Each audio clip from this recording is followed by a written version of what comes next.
საშინაო სკოლის გაკვეთილებს წარმოგიდგენთ კომპანია სილქნედი.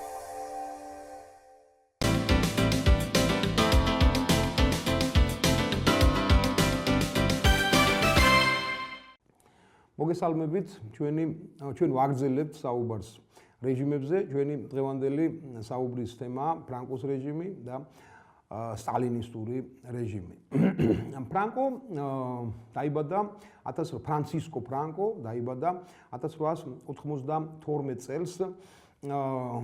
ის როგორც მის ოჯახში იყო მიღებული, ასე ვთქვა, ტრადიცია იყო, მას უნდოდა გამხდარიყო სამხედრო მეზღვაური და უნდოდა კიდეც ჩაბარება, მაგრამ 1899 წელს ესპანელებმა მარცხი განიცადეს ამერიკის შეერთებული შტატებთან და მოხდა ესპანური ფლოტის შემცირება, ამიტომ ვეღარ მოხდა ამ მცირე კონტინგენტიან კადრებში და ის იძულებული გახდა ქვეითთა კორპუსში ჩაწერილიყო. სხვა შორის მისი შვილი მისი ძმა სიმონ ფრანკო ავიატორი გახდა და ის ბარემ ეხლა ვიტყვი 1939 წელს ერთ-ერთი საბრძოლო გაფრენისას დაიღუპა. ფრანკომ ბრწყინვალედ დაამთავრა ეს სასწავლებელი და უნდა ითქვას, რომ ის უნიჭიერესი სარდალი აღმოჩნდა, გამოდგა, რა ვიცი როგორ ვიხმარო ეს და უკვე 16 წლისთვის მე ახლა დეტალებში აღარ კონკრეტდები და 16 წლისთვის ის ხდება პირველი დაიჭრა და კაპიტანი იყო და მისცეს მას მაიორის ჩინი 23 წლის ასაკში. მანამდე ესპანეთის ისტორიაში ასეთი ახალგაზრდა მაიორი არ ყოფილა არავინ. 10 წლის შემდეგ კიდევ უფრო გააუმჯობესა შეიძლება ითქვას თავისი რეკორდი და 26 წელს ის ხდება პირველი გენერალი ასეთ ადრეულ ასაკში ესპანეთის ისტორიაში. ფრანკომ ინიშნება ასე ვთქვათ ახლად აღდგენილი სარაგოსაში ახლად აღდგენილი სამხედრო აკადემიის რექტორად და შემდგომ უკვე გენშტაბის უფროსად ესპანეთისაც და აი ესეთ პერიოდში იწყება დიდი არეულებები ესპანეთში. 1931 წელს ალფონს მე-13 14 აპრილს როდესაც აღელვებები დაიწყო ესპანეთში, მიატოვა ტახტი და წავიდა. ანუ უსისხლოდ მოხდა ესპანეთში მონარქიის დასრულება. ეს კი მოხდა უსისხლოდ, მაგრამ შემდეგ დაიწყო სისხლიანი პერიოდი ესპანეთში. კერძოდ ჯერ მემარცხენეები მოდიან ესპანეთის სათავეში თავისი მემარცხენე იდეებით და თავისი მემარცხენე ცვლილებებით, იქ აგრარული რეფორმები, საეკლესიო რეფორმები, ყველაფერი შეუწყვიტეს, იქ მიწის რეფორმა გააძლიერეს და ეს ძალიან რთულად გადაიტანა ესპანეთმა, იმიტომ რომ ძალიან მცირე მიწიანია თვითონ ესპანეთი და ძალიან ცოტა მემამულეების ხელში იყო მიწები, მაგრამ აი ამ დაპირისპირებას მე სისხლიანი დატაკებები მოხდა, მაგრამ 33 წელს უკვე მემარცხენეები მემარჯვენეებმა შეცვალეს და ის ორი წითელი პერიოდი ეხლა ორმა შავმა პერიოდმა, ანუ ამათ გააჩერეს მემარცხენე რეფორმები, დაიწყეს მემარჯვენე რეფორმები, ამას მერე უკვე მემარცხენეების აჯანყებები მოხდა, კერძოდ 34 წლის მაღაროელების აჯანყება, ცნობილი, რომელიც ჩასახშობად ფრანკო გააგზავნეს და ის მან ჩაახშო და ამის შემდეგ ფრანკოს აწინაურებენ უკვე ესპანეთის გაერთიანებული ჯარების მთავარსარდლად და აი ესეთ პირობებში 36 წელს საშინელი ქაოსის და ანარქიის პირობებში შეთანხმდნენ ორივე მხარე, მემარცხენეს და მემარჯვენეს, ჩატარდეს რიგ გარეშე კორტესების არჩევნები და არჩევნებს მიანდონ თუ ვინ უნდა მართოს ესპანეთი. 36 წლის არჩევნებში ძალიან მცირე უპირატესობით და ძალიან დიდი ძალისხმევით გაიმარჯვა ეგრეთ წოდებულმა მემარცხენე ბლოკმა, სადაც ყველა მემარცხენე ერთად იყო გაერთიანებული და ამას სახალხო ფრონტი ეწოდა, თუმცა მემარჯვენე იგივე კარლისტები, იგივე ფალანგა ისპანიოლა, რომელიც პრიმო დე რივარას მიერ იყო ჩამოყალიბებული, არც ერთი არ ურიგდებიან ამას და ისინი პირდაპირ ადებენ ხელს მემარცხენეებს, რომ 200 ხმა მოიპარეს კორტესებში, ანუ 470 ხმიდან და პირდაპირ წაართვეს მემარჯვენეებს, ასე ვთქვათ, უპირატესობა. ამ ორომ ტრიალში საწყის ეტაპზე ფრანკო ინარჩუნებს ნეიტრალიტეტს. ის მას თავაზობს ორივე მხარეს დასხდნენ და ხელახლა გადათვალონ, ასე ვთქვათ, ხმები, მაგრამ ეს უკვე აღარ უშველიდა სიტუაციას, იწყება მომზადება სამხედრო გადატრიალებისათვის და ამის სათავეში დგას ცნობილი ნაციონალისტი ემილიო მოლა, რომელიც სთავაზოს ესპერანზას იმაში ტყეში შეხვდება იმას ფრანკოს და შესთავაზებს გადატრიალებაში მონაწილეობის მიღებას. ფრანკო ისევ არ ჩქარობს მის მთავრობის ხელმძღვანელობას შესთავაზებს რომ ჯარის მეშვეობით დაამყაროს წესრიგი, მაგრამ მას პასუხიც კი არ გასცეს და მხოლოდ აი ამის შემდეგ უკვე ფრანკო ჩაერთვება გადატრიალების გეგმაში, დაიგეგმება რომ გადატრიალება უნდა მოხდეს 18 ივლისს, 36 წლის 18 ივლისს, მაგრამ მოხდება აბსოლუტურად სპონტანურად დაუგეგმავად, ერთი დღით ადრე აფრიკულ ნაწილებში დაიწყება აჯანყება და 17 ივლისს დაიწყება აჯანყება და ფრანკო იძულებულია გადაფრინდეს აფრიკაში, მაროკოში და აი ამ ერთი დღით ადრე დაწყებულმა იმან მოძრაობამ გამოაცოცხლა მთავრობის ძალები, მათ გააძლიერეს ასე ვთქვათ კონტროლი იმაზე ობიექტებზე და 18-ში მაინც დაიწყო ეს აჯანყება, თუმცა გასაგებია უკვე რომ მთავრობას ხელში ჰქონდა ეს ობიექტები აყვანილი, ძალიან ადვილად ჩაახშო ეს აჯანყებები მადრიდში, ბარსელონაში და ეს უცებ რაც იყო ჩაფიქრებული ემილიო მოლას, რაც ჰქონდა სხვათა შორის ამან მერე ძალიან დაარტყა ემილიო მოლას ავტორიტეტს, რომ მან უცებ ვერ მოახერხა ამის გაკეთება, ბრალსდებდნენ. ხო, ანუ გადაიზარდა სამოქალაქო ომში. აი ეს უკვე ძალიან ცუდი მომენტი აღმოჩნდა ესპანეთისათვის, ესპანეთის 3 წლიან გაუთავებელ სამოქალაქო ომში ჩაება. ყველაფერი, ეხლა ჩვენ ფრანკო გვაინტერესებს და ამიტომ ფრანკოს მივყვეთ, ფრანკომ მოაგვარა აფრიკაში ყველაფერი ჯარი მის ხელთ არის, ვინც რესპუბლიკის წინააღმდეგი იყო, სხვათა შორის მისი ბიძაშვილი, რესპუბლიკის მომხრე იყო, მისი ბიძაშვილი სხვათა შორის დახვრიტეს და ფრანკო იმისთვის რომ ესეთი გამოჩენილი იყო, მას არ დაბრალებოდა თავის ბიძაშვილის სიკვდილი, ცოტა ხნით მოიხსნა უფლებამოსილება, დახვრიტეს და მერე ისევ აღდგა და აი ეხლა ფრანკოს სჭირდება რომ გადმოვიდეს იბერიის ნახევარკუნძულზე, ანუ ეხლა ვიღაცა ჩვენ პირენეის ნახევარკუნძულს ვეძახით, იბერიის ნახევარკუნძულზე ეძახიან ესპანელები, აი აქ უნდა გადმოსხა ჯარები, მაგრამ ეს შეუძლებელია, იმიტომ რომ გიბრალტარს მთლიანად აკონტროლებს საზღვაო ფლოტი, ასე ვთქვათ ესპანეთისა და ამავდროულად მთავრობას აქვს ფული, არა აქვს ფული ფრანკოს. აი ამიტომ ფრანკო დახმარებისთვის მიმართავს იტალიელებს და მუსოლინი აბსოლუტურად უპირობოდ სთავაზობს მას ჯარსაც და სთავაზობს მას ავიაციასაც. ეხლა რაც შეეხება გერმანელებს, ანუ ჰიტლერს. ჰიტლერი დავდაბნეულად თავს იკავებდა, მაგრამ ჰიტლერი დაარწმუნა აბვერის, ანუ კონტრდაზვერვას ქვია ეს გერმანულ კონტრდაზვერვას, აბვერის შეფმა, კანარისმა, რომ ეს იყო ძალიან ნიჭიერი ადამიანი, ფრანკოზე მაქვს საუბარი და ის ძალიან გამოადგებოდა გერმანიას. ამიტომ ჰიტლერმა პირადად ფრანკოს გაუგზავნა დახმარება და ავიაცია. უკვე 5 აგვისტოსთვის გატეხა ბლოკადა იტალიელებისა და გერმანელების მეშვეობით და ფრანკომ ჯარი გადასხა, ასე ვთქვათ, პირენეის ნახევარკუნძულზე. ერთი რამე უნდა ითქვას, თავიდან ხუნტაში არც კი შედიოდა ფრანკო იმ შვიდეულში და მხოლოდ მას შემდეგ უკვე, რაც აი ყველაზე მთავარი რა არის, რომ ფრანკოს დიქტატორად გახდომაში პირდაპირ მიიღეს მონაწილეობა იტალიელებმა და გერმანელებმა. იმიტომ რომ განსაკუთრებით კონდორი, ანუ ეს იყო გერმანული დივიზია, კონდორის ლეგიონი პირდაპირ იყო გაგზავნილი ფრანკოსთვის. არავის სხვას არ უგზავნიდა ჰიტლერი, მარტო ფრანკოს უგზავნიდა. ამიტომ ფრანკოზე გახდა დამოკიდებული მთლიანად და ფრანკო ჯერ ხუნტაში შეიყვანეს, მერე მთელი ჯარების მთელი აჯანყებული ჯარების იმათ სექტემბერში უკვე დაინიშნა წინამძღოლად და 1 ოქტომბერს ის უკვე გენერალ სიმუსის ტიტულს მიიღებს, რასაც რა თქმა უნდა თითქმის ყველა შეეწინააღმდეგო, მაგრამ ამას უკვე აზრი აღარ ჰქონდა. თუ ამას დავამატებს იმასაც, რომ 37 წელს ემილიო მოლა 2 ივნისს ავიაკატასტროფაში იღუპება და ცოტა ისეთი საეჭვო მომენტია აქ და არის ავიხმები ამას ამბობენ, რომ თითქოს ფრანკოს ჰქონდეს ხელი შიგნით გარეული, ნუ მე ამას ვერ ვამბობ და ვერ ვამტკიცებ, იმიტომ რომ ზუსტი არ არის ეს ცნობა, მაგრამ ფაქტია, რომ ემილიო მოლას სიკვდილის შემდეგ ფრანკო უკვე ერთპიროვნული ლიდერი გახდა აი ამ წინააღმდეგობისა. ერთი რამე უნდა ითქვას, რომ 37 წლიდან რომ დაიწყო ფრანკომ აღარ გაჩერებულა 39 წლამდე 1/2-ის მიყოლებით ათავისუფლებდა და ფრანკოს მხარეს იბრძოდნენ იტალიელებისა და გერმანელების გარდა ირლანდიელები, ძალიან დიდი დახმარება გამოუწიეს პორტუგალიელებმა, რუსები, ემიგრანტის შვილები, გაქცეული ემიგრანტის შვილები და სამაგიეროდ რესპუბლიკელებს ეხმარებოდნენ საბჭოთა კავშირიდან, ეხმარებოდნენ კომინტერნიდან, მთელი ევროპიდან, ასე ვთქვათ, მემარცხენეების დამხმარები და აი ერთი რამე უნდა ითქვას, რომ აი აქ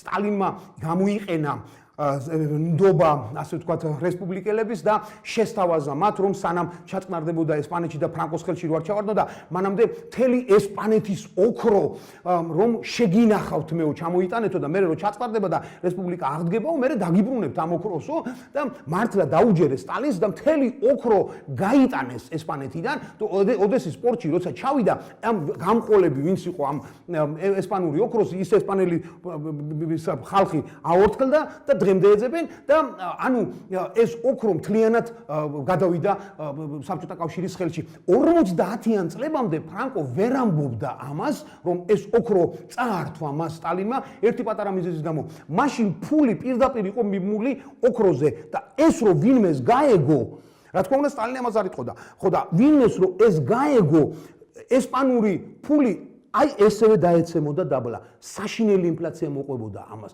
ამიტომ ჩუმად იყო ფრანკო, მხოლოდ 50-იან წლებში, როცა დიდი ეკონომიკური ძვრები იყო და ამაზე ვიგნივი და ამოქაჩა ძალიან მაგრად. ესპანეთმა მხოლოდ მაშინ თქვა ფრანკომ, რომ საბჭოთა კავშირმა აი ესეთი რაღაცა გაუკეთა ესპანეთს. მოკლედ, სამოქალაქო ომი დამთავრდა წარმატებით ბურგოსში პირველში გამოვიდა 1 აპრილის და თქვა, რომ აი всё დამთავრდა ყველაფერი, გენერალ სიმუსი ფრანკო ყველას პატიებდა და ყველა დაგუნებდით, შეწყდეს ისა სროლები და ამასობაში დაიწყო კიდეც მეორე მსოფლიო ომი. ეხლა დიდი იმედი ჰქონდა ჰიტლერსაც და მუსოლინისაც, რომ ფრანკო მიიღებდა მონაწილეობას, ასე ვთქვათ, ღერძის ბლოკის ქვეყნების კოალიციაში. მაგრამ ფრანკომ თავიდანვე უარი თქვა, მან სხვათა შორის ძალიან კარგად აუხსნა თავისი ეს დამოკიდებულება ელჩს, იმისას გერმანიისას და უთხრა, თქვენ გერმანიას ურჩევნია ჰყავდეს ვოლფრამს აწვდიდა ის და სხვა პროდუქტებს და ნორმალური მომწოდებული ვოლფრამის და პროდუქტების ვიდრე მათხოვარი ხელგამოწვილი და ვითომ მეომარი ესპანეთიო და დააჯერა ისინი, რომ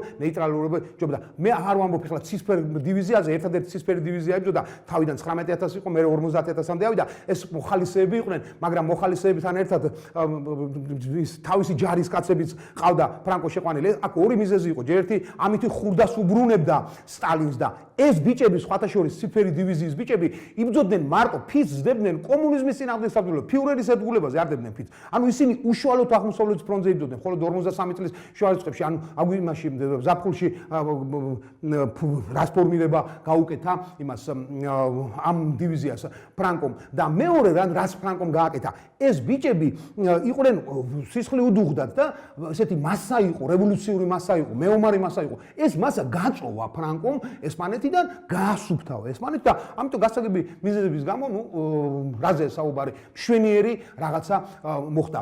მე სხვათა შორის გერმანელებს არ უნდათ ცისფერი დივიზიის გამოშვება და ნაწილი იქ დარჩა, სხვათა შორის 7,000 ესპანელი იღებდა მე ბერლინის აღების, ბერლინის დაკავების ოპერაციაში მონაწილეობას. ეხლა რაც შეეხება ომის შემდგომ პერიოდს, 45 წელს, როდესაც დამთავრდა ეს ომი, ფრანკომ განაცხადა 47 წელს, რომ ესპანეთი არის მონარქია და ესპანეთის მონარქის ტახტი ცარიელია. და მან ჯერ მოიაზრებდა, ასე ვთქვათ, რომ ბარსელონას გრაფის ბურბონის შვილები უნდა ყოფილიყვნენ, ასე ვთქვათ, ორი ბიჭი ყავდა მას და ისინი უნდა ყოფილიყვნენ ტახტის მემკვიდრეები. სხვა შორის უფროსი ვაჟი იარაღი გაუვარდა და ისე მოკვდა და ეხლა ხუან კარლოსის ძმაზე ალაპარაკი, მაგრამ აქ ერთ თამაშობდნენ და არის მოსაზრება, რომ თითქოს ხუან კარლოს გაუვარდა, მაგრამ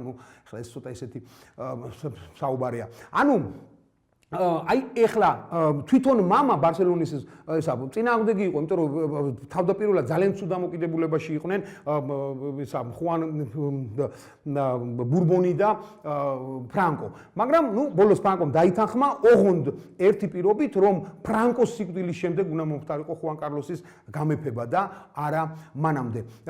50-იან წლებში წამოიწყო ბრწყინვალე რეფორმები ეკონომიკის დარგში, იაპონიის შემდეგ მეორე ქვეყანა ქვეყანა გახდა, ისეთი სწრაფად წავიდა წინ ესპანეთი. 60-იან წლებში უკვე პოლიტიკური რეფორმები წავიდა, პრესის თავისუფლება, რაღაცების დაუშვა ფრანკომ ის, რაც მანამდე წარმოუდგენელი იყო ესპანეთში, მაგრამ ერთი რამე უნდა ითქვას, რომ ტერორისტებს ისევ და ისევ აქტიურად ებრძოდა. და აი 2 თვით ადრე სიკვდილამდე 5 ტერორისტის ის იყო მთელი მსოფლიოს თხოვდა, პლუს რომის პაპი თხოვდა, რომ გაეთავისუფლებინა, არავის არ მოусმინა, მაინც დაახრეტინა 27 სექტემბერს ეს 5 ტერორისტი და 20 ნოემბერს ორ თვეში თვითონაც მოკვდა. მას ერთი გოგო დარჩა, მის ქრის მერე ჰერცოგინიას ტიტული მისცეს და აი 22 ნოემბერს ფრანკოს სიკვდილის შემდეგ ის სხვათა შორის მის მიერვე დაარსებულ მის წმინდა კრუზის დაცემულთა ველი გააკეთა მან, რესპუბლიკელების სამხარეს და ფრანკისტები მეორე მხარეს და მათ ესპანეთისთვის უზგერდათ გული, ანუ ერთად დაასაფლავა და იქვე არის თვითონაც დასაფლავებული და სხვათა შორის ფრანკომ ბოლომდე შეინარჩუნა ნეიტრალიტეტი და მხოლოდ ფრანკოს სიკვდილის შემდეგ გახდა ესპანეთი ნატოს წევრი. აი ეს რაც შეეხება ძალიან მოკლედ ჩვენ ახლა ფრანკოზე ვისაუბრეთ, ახლა მინდა გადავიდე იოსებ ბესარიონისზე, სტალინზე, რომელსაც ყველა ვიცნობთ, ის გორში დაიბადა, ღარიბი მეწაღის ოჯახში, ბესო იმის ჯუღაშვილის ოჯახში, რომელიც ადელხანოვის ქარხნის მუშა იყო, სვავდა და ძალიან მალე დაიღუპა კიდეც. მისი დედა იყო ეკატერინე გელაძის ქალი, ივანე სასული და ეს სხვა შორის ღვთისმიერი ქალბატონი იყო, კერავდა, ამით ირჩენდა თავს და შვილსაც აშენდა. მას პირველი 2 შვილი დაიღუპა და სტალინი მესამე რო გაჩნდა, ღმერთს თხოვა, ოღონდ შემარჩინე და მას შენ მოგიძღვნიო, ანუ მღვდლად გავზრდიო და ის ასრულებდა დედა სხვათა შორის ამ პირობას. ახლა ბავშვმა 5 წლის ამ სტალინმა ტიფი გადაიტანა და ეს ნაყვავილარი დარჩა მერე სახეზე სხვათა შორის მერე 85 წელს მას ფაეტონი დაეჯახა და მარცხენა ხელი ისე ცუდად ჰქონდა და ბოლომდე ნორმალურად ვერ ხმარობდა მარცხენა ხელს, მაგრამ მიუხედავად ამისა ძალიან ნიჭიერი იყო სტალინი და ისა რომ მიიყვანა სასულიერო სემინარიაში, გორის სასულიერო სემინარიაში აღმოჩნდა, რომ თუმე იქ აუცილებელი არის რუსული სწავლა. სტალინმა რუსული არ იცოდა, ამიტომ ის მიაბარა მღვდელ ქრისტეფორე ჩარკიანს, რათა მისთვის ესწავლებინა და წინვალე დასწავლა ამ კაცმა, სხვა შორის მე უკვე 20-იან წლებში დიდი მადლობის წერილი არის ოფიციალურად შენახული, რომელსაც ქალბატონი კატო წერს ამ ქრისტეფორე ჩარკიანს თავისი შვილის რუსული სწავლებისათვის და 90 მან წინვალე დაამთავრა გორის სასულიერო სემინარია, მხოლოდ 2-4-იანი გამოყვა მათემატიკაში და ბერძნულში, დანარჩენი ხუთები და ასევე წინვალედ ჩააბარა თბილისის სასულიერო აკადემიაში და ერთი მომენტია, აქ ძალიან გასაკვირია, 99 წელს ის ამ აკადემიიდან გარიცხეს გამოცდაზე გამოუცხადებლობის გამო. ეხლა მისი ასე ვთქვათ ბიოგრაფები წერენ, რომ ის თითქოს გაირიცხა, იმიტომ რომ მარქსისტულ წრეებში იღებდა მონაწილეობას, მაგრამ იქ არ არის დასახელებული რატომ გაირიცხა სტალინი, არ ვიცით.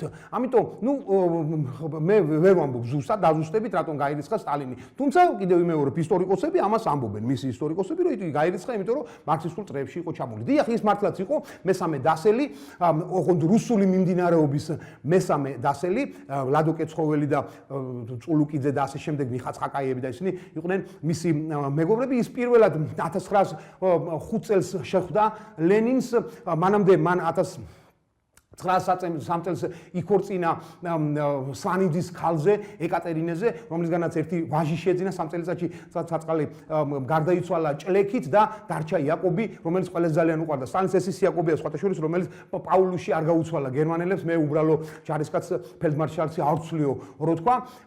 სხვათა შორის სტალინს ჰქონდა რამდენიმე ფსევდონიმი სტალინამდე, ასე რო თქვა, და ბესოშვილი, მაგალითად ივანოვიჩი, მაგრამ ყველაზე ცნობილი ფსევდონიმი, რომელიც სტალინის მერე არის ცნობილი მსოფლიოში, ეს არის ფსევდონიმი კობა.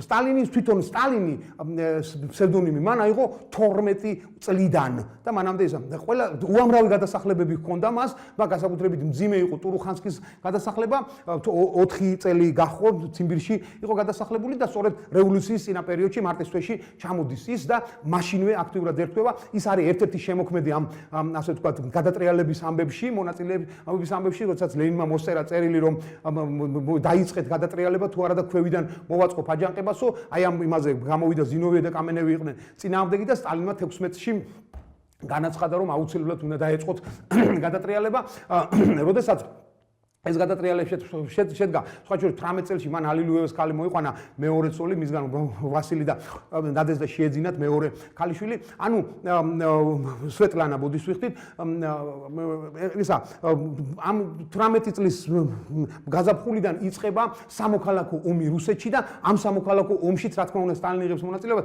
18-19 წლები არის ძალიან ცნობილი ცარიცინის დაცვა რომელიც ბრწყინვალედ გაართვა თავის ცარიცინის დაცვას სტალინმა მაგრამ ერთი რამე არის ძალიან საინტერესო რომ ცარიცინის დაცვის დროს სტალინმა ბორანზე შეყარა ხალხი მოღალატეებად ჩათვალა ისე დახოცა ისე და დაატარებდა ამ დინარზე წინ და უკან და ლენინმაც კი ლენინი არის მამა იმის დახვრეტების და ლენინი არის ერთ-ერთი ყველაზე სასტიკი პიროვნება მსოფლიოს ისტორიაში და ლენინმაც კი უთხრა რომ ძალიან სასტიკად იქცევა სტალინო და წერილები არის ლენინის რომელიც 20-იან წლებში არის დაწერილი რომ არ შეიძლება სტალინის გაკარება იმას ხელმძღვანელ თანამდებობებზე იმიტომ რომ ის ფეთქებადია ის მოუზომავია სასტიკია უხეშია და ასე შემდეგ აი ესეთი ლამაზი ეპითეტებით ამკობს მეგობარი ლენინი ამხანაგს სტალინს 20-იანი წლების დასაწყისში აქ მე მინდა არ გამოუტოვო სტალინს თავისი დიდი ღვაწლი ეხლა ბჭყალებში ჩავსვავ რა თქმა უნდა მის ამ ღვაწლს რაც მან სამშობლოს წინაშე გამოიჩინა და 21 წლის თებერვალ-მარტის ამბები როდესაც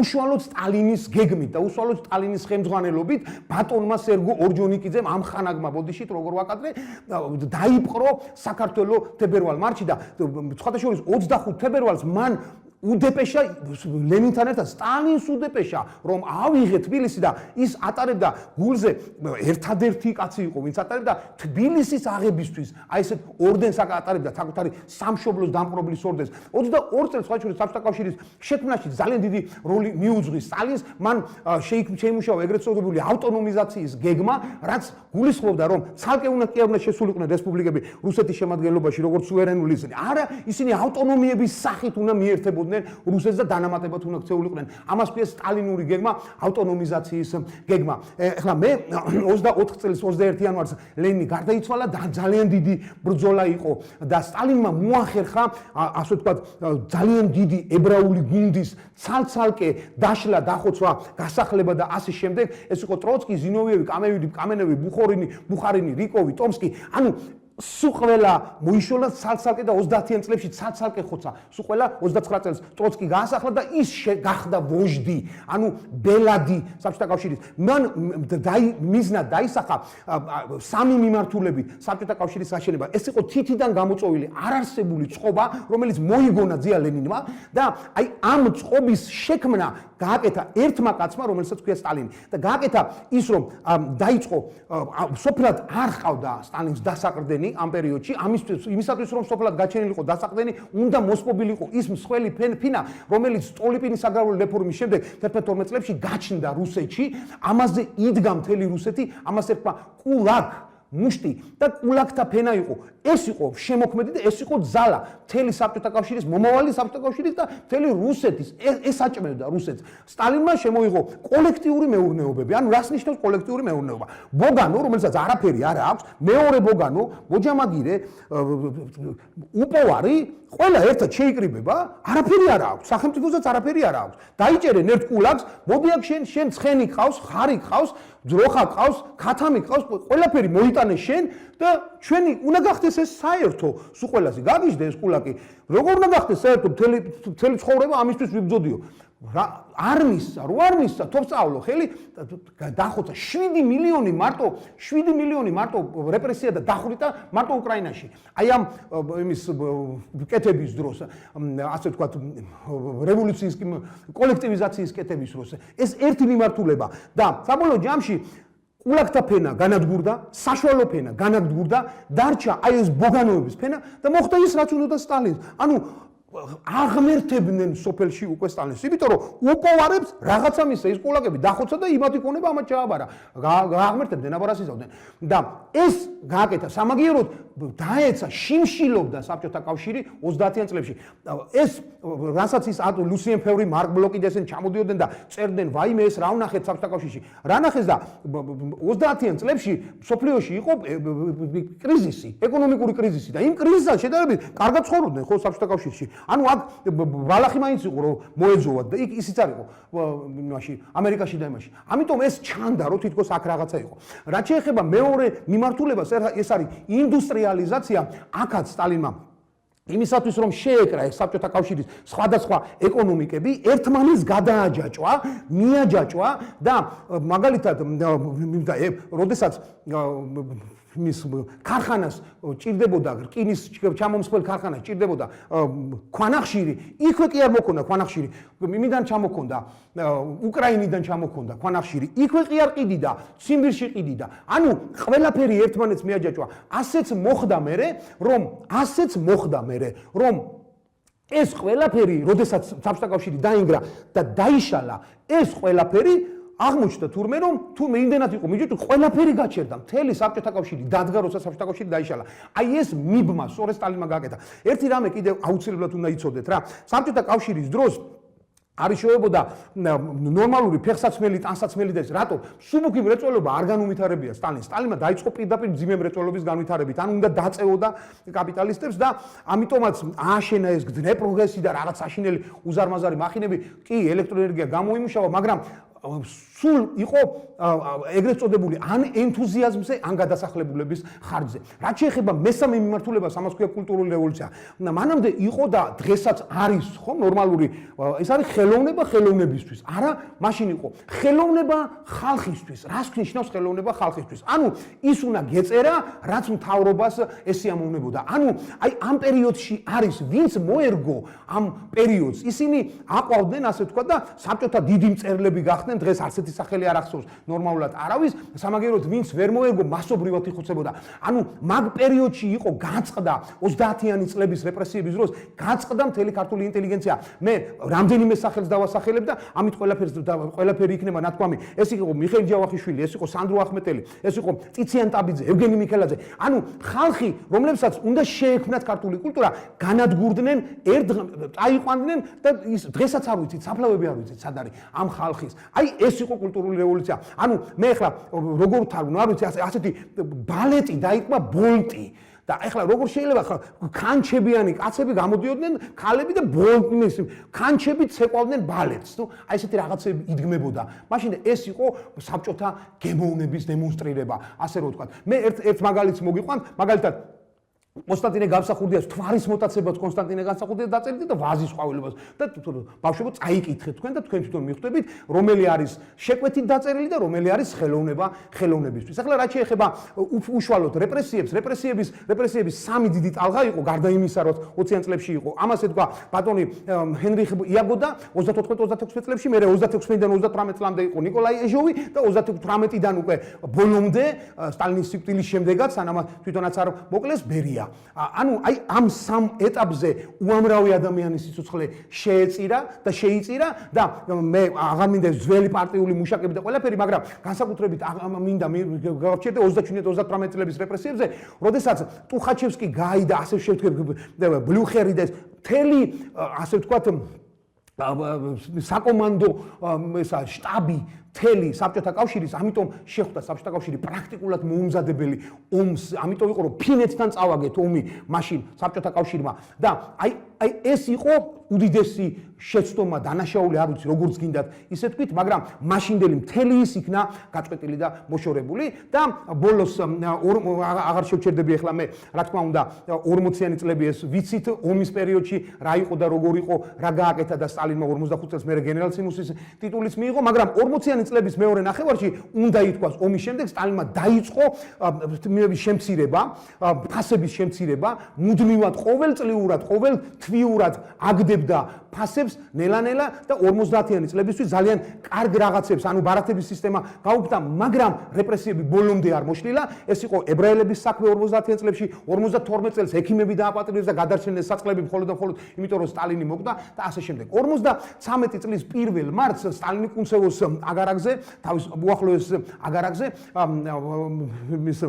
იპოვეს ინსულტ დარტყმული. ეხლა აქ ძალიან ბევრს ამათობენ, მოკლეს არ მოკლეს სტალინი როგორ არის, რა არის, მაგრამ ერთი რამე ფაქტია, მოკლეს თუ არ მოკლეს ეს ამას დღეს ვინ გაარკვევს, მაგრამ ერთი რამე ფაქტია, რომ ვინც კი მივიდა იქ საბჭოთა ხელმძღვანელობა, ყველამ ექიმების მიყვანა არაცალეს, ანუ გააჩერეს და მხოლოდ 2 მარტს მივიდნენ ექიმები, როცა უკვე პრაქტიკულად გადარჩენა აღარ შეიძლებოდა. 5 მარტს არის ოფიციალურად დაფიქსირებული სტალინის სიკვდილი და ამბობენ რომ ცოტა უფრო ადრე მოკვდა, ამას მნიშვნელობა არ აქვს, ერთი დღე იქით, ერთი დღე აქეთ და ის სხვათა შორის შეიყვანეს და ლენინის გვერდზე მავზოლეუმში დაკრძალეს. დადეს ცოცხლად მუმიფიცირებული ბოდისვიხტი და 56 წლის მეოცე ყრილობაზე ხრუშოვმა მისი კულტი გამოაცხადა და ერთ რამეს ვიწყდე დავამთავრებ. 61 წლის 22 ყრილობაზე გამოაცხადეს რომ გამოიტანონ სტალინის ნეშტი მავზოლეუმიდან, მაგრამ ვერ გაბედეს და მხოლოდ 31 ოქტომბრის ღამეს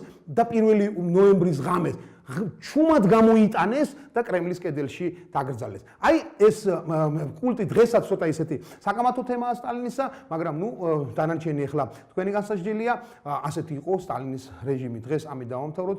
დიდი მადლობა ყურადღებისათვის.